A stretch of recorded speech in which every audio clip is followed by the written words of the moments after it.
Ladies and gentlemen, welcome to the Wrestling Roundup. I'm Anthony, your host for the Wrestling Roundup. You know what? I didn't change my t-shirt. Hold on. Oh, you should have changed on screen. I'm going to.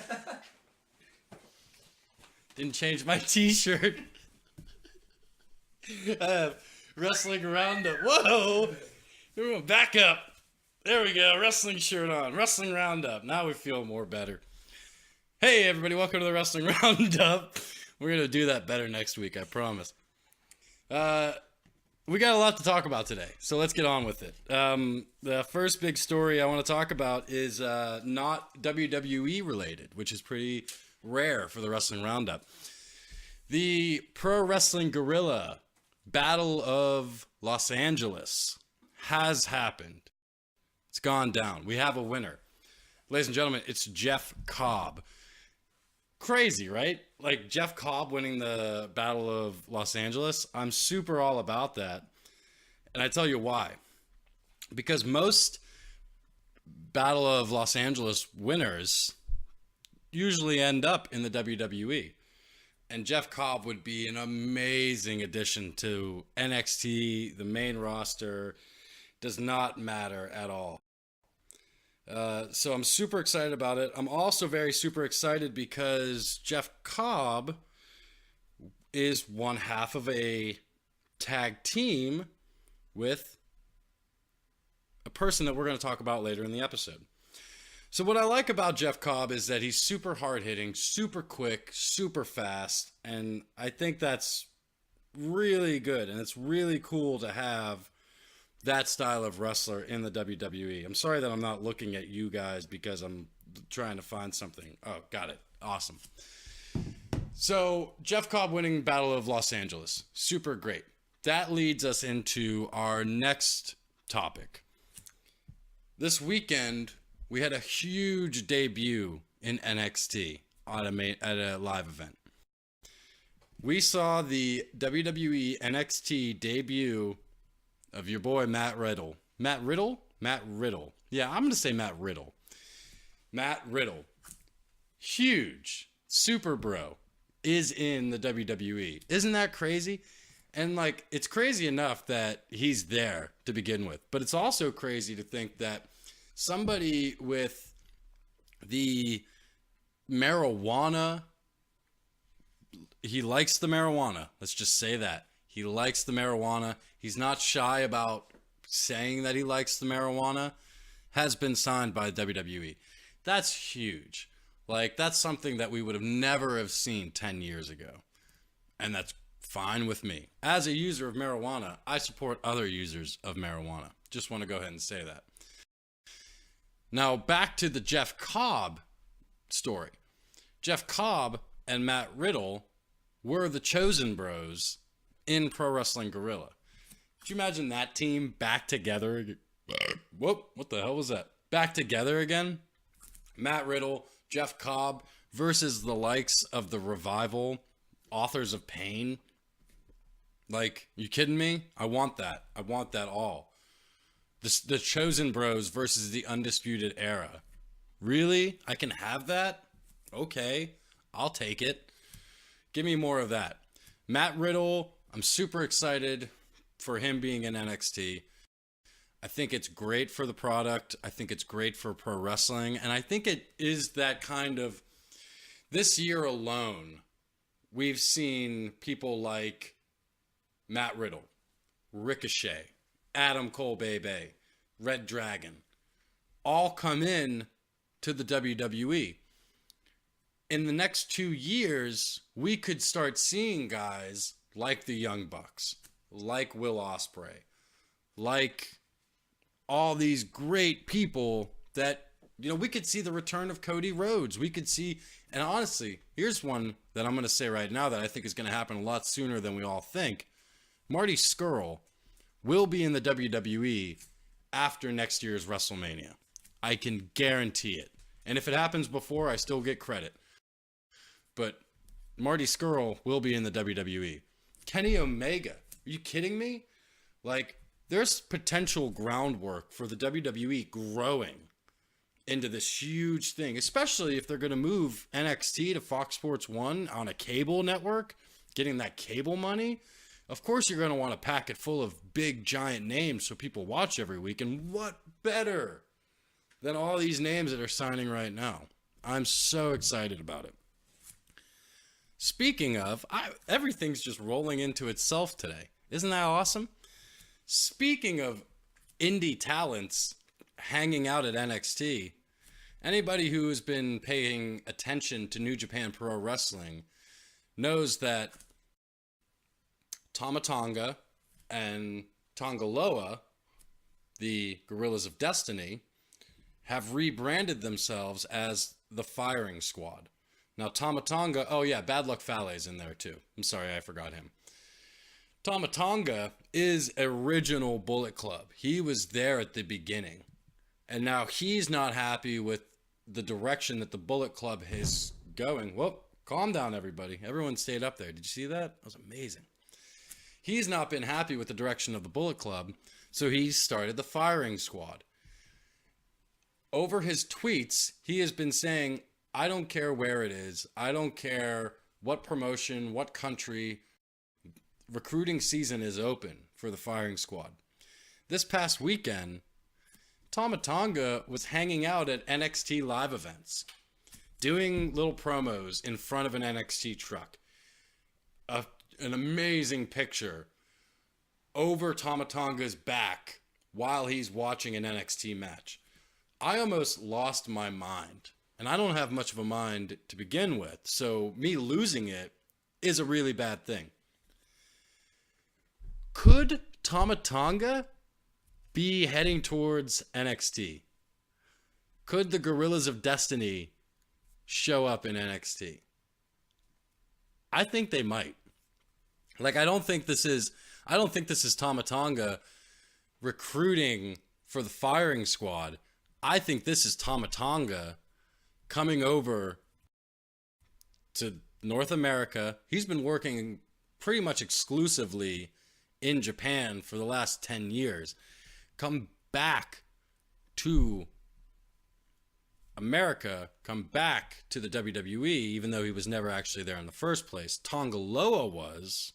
He was Camacho, if all you people remember that, which you probably don't, because who knows that. Tama Tonga has that Samoan blood.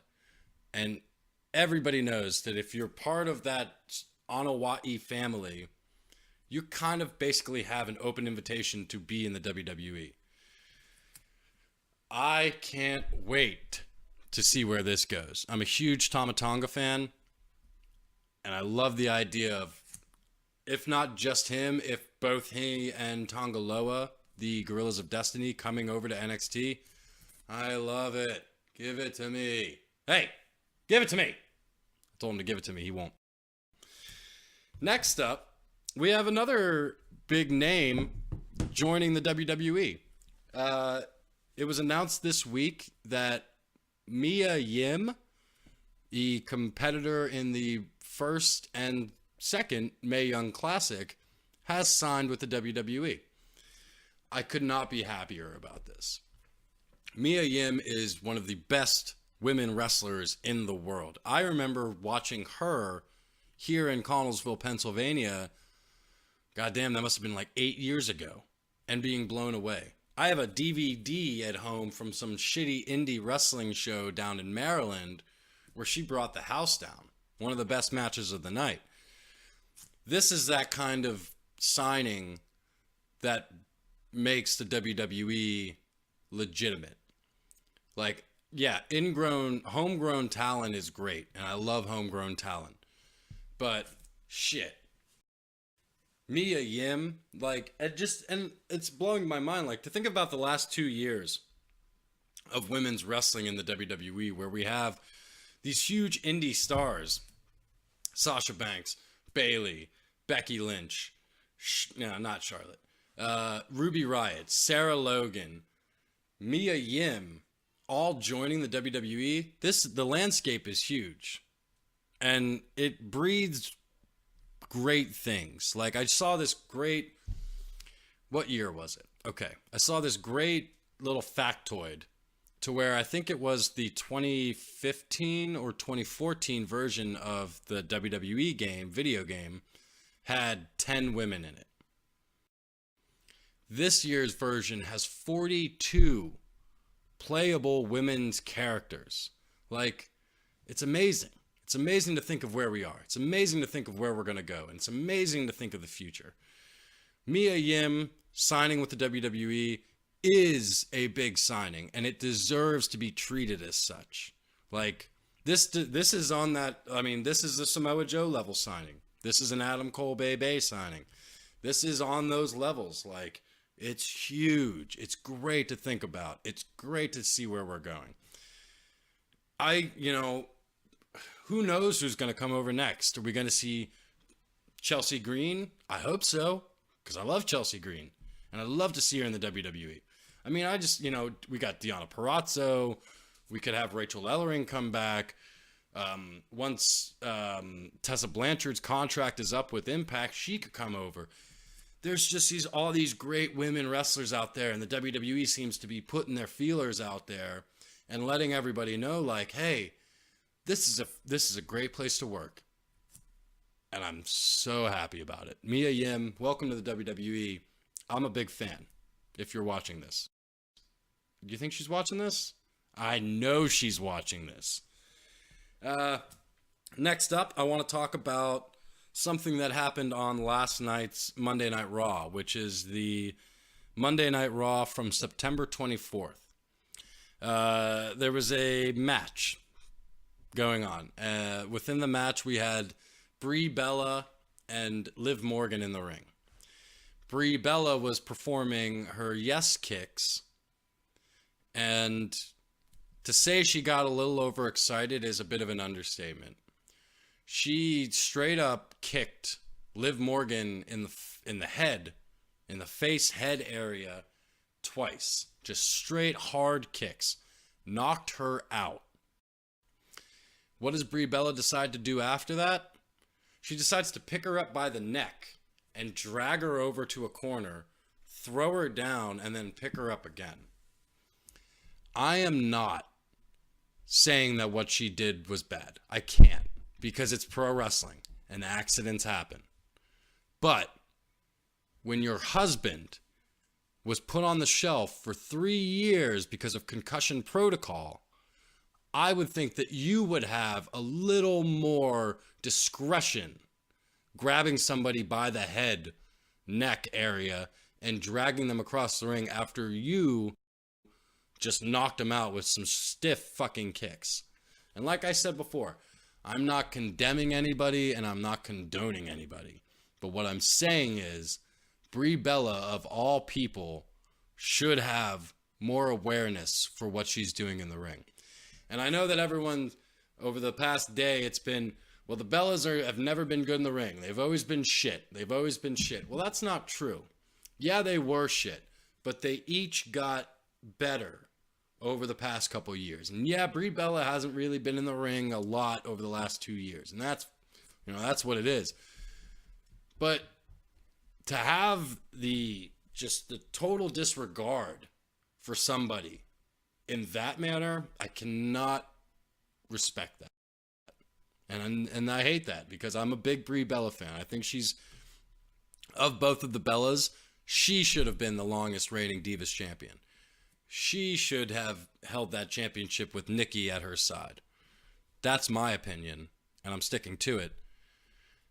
I hope, and another thing that pissed me off was Brie Bella's tweet just directly after was like, well, when we're in the ring, we're here to win, and we'll do that any way necessary, and that means you, Liv Morgan. And then Brie Bella comes out with an apology tweet where it's, I'm sorry, blah, blah, blah, blah, blah. And then WWE does a little story talking about Brie Bella's apology after she insulted and disrespected her fellow competitor. Did we get an update from the WWE today about Liv Morgan? No, we didn't. Should we? Fuck yeah, we should. Like, it's disgusting what happened last night. And yeah, accidents happen. But in a controlled environment, an accident should not evolve into carelessness. And that's my point here. As soon as you could even see on the goddamn footage, Liv Morgan drops to her face, knocked out, and Brie Bella forces her over for a turn up. Liv Morgan kicks out of instinct. I couldn't even fucking believe that. I thought the match was over. And then she gets up, picks her up by the head, and fucking drags her across the corner. Use your fucking brain next time you're in the ring. You got somebody who is putting their life, their livelihood, their career in your hands. Why don't you have a little bit more awareness so as to not drag them around? That's just me. Big story today. Let's move on to the final big story for the day. It was announced last week. Ladies and gentlemen, Rey Mysterio has signed a 2-year contract with the WWE. It's 2018, and Rey Mysterio is back in the WWE 4 years after he left. And I know he was in the Royal Rumble, and I know he was in the Greatest Royal Rumble, but those are one-offs. This is an actual deal. Rey Mysterio's back. Like, I can't believe it. And I'm not sure exactly how old he is. I want to say like 36 to 40 is where he's at right now. This is amazing. Because over the last 4 years, he's been proving on the independent circuit that he is one of the greatest wrestlers of all time. That wasn't my phone. I don't know who's what am I even talking about anymore? All right, I know what I'm talking about. Rey Mysterio back in the WWE. Now it's unseen yet to whether he's going to be on Raw, SmackDown, or even 205 Live. I think 205 Live would be a great place for him to go. Like, have him on Raw or have him on SmackDown, but also have him show up on 205 Live. When you've got a show full of cruiserweights and you have the greatest cruiserweight in company history coming back, maybe give us a chance to see what he can do with the young talent. Like, all right, I'm just going to go off right here and I'm going to do some fun what ifs. Rey Mysterio, and let's start with the 205 Live roster. Rey Mysterio versus Cedric Alexander. Rey Mysterio versus the Brian Kendrick. Rey Mysterio versus Gentleman Jack Gallagher. Rey Mysterio versus Tony Nese. Rey Mysterio versus Lio Rush. And then on the main roster, Rey Mysterio versus AJ Styles versus Seth Rollins versus Adam Cole. I am insane right now with the possibilities. I fully support this, and I think it's going to be great. And I think it's that great thing, like Rey doesn't have to prove anything. So he can come back, do a couple of years, and then retire. Get inducted in the Hall of Fame. And then go do your thing. Make appearances, do one-offs for indie promotions. That's fine. But come home. Let us celebrate you. Let us put you in the Hall of Fame. And then everything's fine. Because you left not on the great terms. So it's nice to have you back. Also, this kind of makes my heart happy for what could happen with other people who have left on bad terms. They could possibly come back. CM Punk, anybody? Anybody? Maybe? Hopefully. Rey Mysterio's back. We got a 2-year deal. That's fantastic. What do we got? We got, in a couple of weeks, we have the Super Showdown coming up, October 6th on the WWE Network. It's going to be on at 5 a.m. because it's in Australia. I'll be watching. I mean, I'll be up. That's cool. And I'm probably going to go in late to work that day because I'll be watching the event. But super exciting coming up. We got big matches. We're going to have a prediction video coming up here in a couple of weeks. You guys are going to enjoy it. I'm going to enjoy doing it for you, just like I always enjoy doing this for you. Ladies and gentlemen, this has been the Wrestling Roundup. I've been Anthony. Have a great day and a better tomorrow.